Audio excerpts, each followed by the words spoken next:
बिस्मिल्लाहिर्रहमानिर्रहीम। अस्सलाम वालेकुम डियर स्टूडेंट्स एंड व्यूअर्स, उम्मीद है खैरियत से होंगे। आज हम इस लेसन में पढ़ेंगे active voice and passive voice of future indefinite tense. यानी फ्यूचर इंडेफिनिट टेंस के जुमलों को हम एक्टिव वॉइस से पैसिव वॉइस में किस तरह चेंज कर सकते हैं। एक्टिव वॉइस और पैसिव वॉइस जो यानी ये जो जुमले होते हैं, फॉर एग्जांपल मैं एक जुमला लिखता हूँ फ्यूचर इंडेफिनिट टेंस का, आई विल या आई शैल राइट अ लेटर। यानी इस जुमले का जो तर्ज है, तर्ज बयान है, वो सिर्फ चेंज है। बाकी जुमले का जो मकसद होता है, जो बयान होता है, वो चेंज होता है, लेकिन जो मकसद होता है वो एक जैसा होता है। फॉर एग्जांपल, अब इस जुमले को पैसिव वॉइस में चेंज करने का जो तरीका है, ये सब्जेक्ट है आई, इसको ऑब्जेक्ट की जगह पर लिखेंगे और ऑब्जेक्ट को सब्जेक्ट की जगह पर लिखेंगे। वर्ब की थर्ड फॉर्म ऑफ वर्ब लिखेंगे।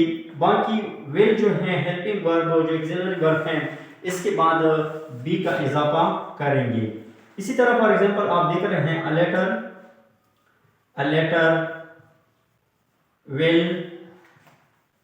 B, third form of verb यहां पर लिखेंगे रिटन बाय मी। जिस तरह मैंने बताया है कि ये जो आई है, आई की जगह पर जब हम यानी ये इसको जब हम अब ऑब्जेक्ट की जगह पर लेते हैं तो इसकी ऑब्जेक्टिव केस हम लिखते हैं, यानी आई की जगह हम मी लिखेंगे। A letter will be written by me, यानी इट मीन्स इन दोनों जुमलों का जो तर्ज बयान है वो सिर्फ चेंज है, बाकी मकसद एक जैसा है।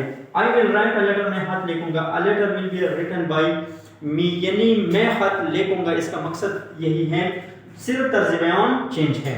इसी तरह जब हम पैसिव वॉइस में एक जुमला कन्वर्ट करते हैं तो जुमले का जो तर्ज बयान है वो चेंज होता है, बाकी मतलब जो होता है जुमले का वो सेम रहता है। फॉर एग्जांपल एक जुमला है she will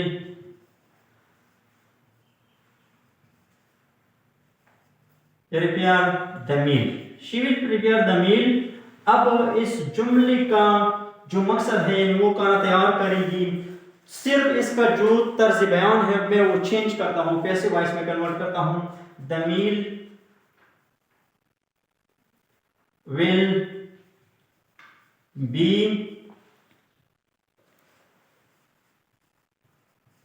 prepared by her, यानी ये जो ऑब्जेक्टिव केस में चेंज हो गया, यानी ऑब्जेक्ट की जगह पर शी चेंज हो गया।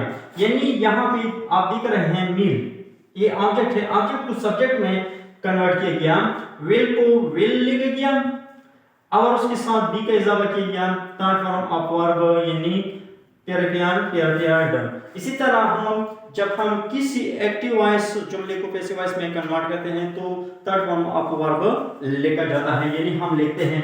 फॉर एग्जांपल अब इस टेंस का एक जुमला है नेगेटिव में, ही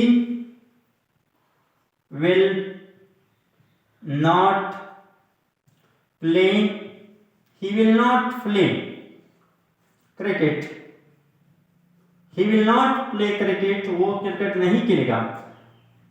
अब इस जुमले की तर्ज को फिर चेंज करते हैं। देखें, क्रिकेट विल, यानी नेगेटिव सेंटेंस है, विल के बाद हम नॉट लिखेंगे और साथ ही बी का इजाफा करेंगे, B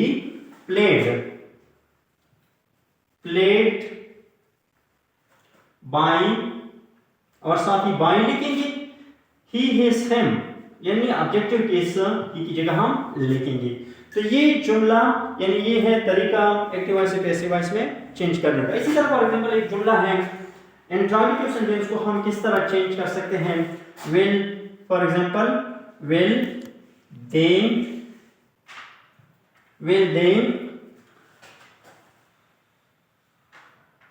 right the lesson, will they write the lesson। अब हम इस जुमले को किस तरीके से चेंज कर सकते हैं, दोबारा यानी ये जो विल है एक्सिलरी, इसमें यानी ये इंट्रोगेटिव के लिए जुमले की इब्तिदा में इस्तेमाल होता है, तो दोबारा विल को यहाँ पे लिखेंगे, will the lesson be played, will the lesson be written by them, यानी क्वेश्चन मार्क जरूर लिखेंगे यानी सवालिया जुमलों में। इसी तरह ये तरीका है एक्टिव वॉइस से पैसिव वॉइस में। सो आपको टेंस के लिहाज से ये सोचना चाहिए, ये देखना चाहिए कि हम इस टेंस की जुमलों को एक्टिव वॉइस से पैसिव वॉइस में किस तरह चेंज कर सकते हैं। तो ये है ये तीन यानी जुमलों की मिसालें। अफर्मेटिव सेंटेंसेस यानी पॉजिटिव सेंटेंसेस किस किस्म की चेंज हो सकते हैं, इसमें बी का इजाफा किया जाता है, विल के बाद थर्ड फॉर्म ऑफ फॉर्म लिखा जाता है। और नेगेटिव सेंटेंसेस को हम किस तरह चेंज कर सकते हैं, और साथ ही जो इंट्रोगेटिव सेंटेंसेस है वो हम कैसे चेंज कर सकते हैं। तो इसी तरह आपको प्रैक्टिस करें, पॉजिटिव जुमले बनाए 5, 10, 15, 20 जितना बना सकते हैं बनाइए इस तर्ज पर, और साथ ही ये जो नेगेटिव सेंटेंसेस है वो भी बनाइए, और साथ ही जो इंट्रोगेटिव सेंटेंसेस है उनकी बनाने पर कोशिश करें कि ये टेंस की जुमलों को एक्टिव वॉइस से पैसिव वॉइस में चेंज करने का जो तरीका है वो सही तरीके से आपको समझ आ सके। तो ये है यानी जो इसी तरह मैं इंशाल्लाह कोशिश करूंगा जितने भी टेंसेस हैं उन तमाम टेंसेस के जुमलों को हर एक टेंस का अलग अलग तरीका बताऊंगा। अगली लेसन्स में जो मेरा यूट्यूब चैनल है उससे आप सब्सक्राइब करें ताकि ग्रामर के लिहाज से यानी जितनी भी वीडियोस आ सके वो आपको सबसे पहले आप देख सके, आप उनसे फायदा उठा सके। तो इसी तरह यानी जो तरीका है हर टेंस का मैं अलग अलग तरीका बताऊंगा कि आप एक जुमले कैसे चेंज कर सकते हैं, या फॉर एग्जांपल एक जुमला पैसिव वॉइस में लिखा गया है उसको आप एक्टिव वॉइस में किस तरह चेंज कर सकते हैं। इंशाल्लाह अगले लेसन में हम ये भी बताएंगे कि कौन से जुमले ट्रांजिटिव कौन से होते हैं, इंट्रांजिटिव जुमले कौन से होते हैं, वो क्यों बाज़ जुमले नहीं चेंज हो सकते हैं, वो यानी जो वर्ब है उन जुमलों का वो वर्ब चेंज नहीं हो सकता है, इसकी क्या वजह है वो इंशाल्लाह मैं अगले लेसन में पढ़ाऊंगा बताऊंगा। और कोशिश करें याद रखने की, सीखने की, इंशाल्लाह आपको एक ग्रामर जो है इंग्लिश का अच्छी तरह समझ पाएंगे। तो तब तक के लिए अल्लाह हाफिज।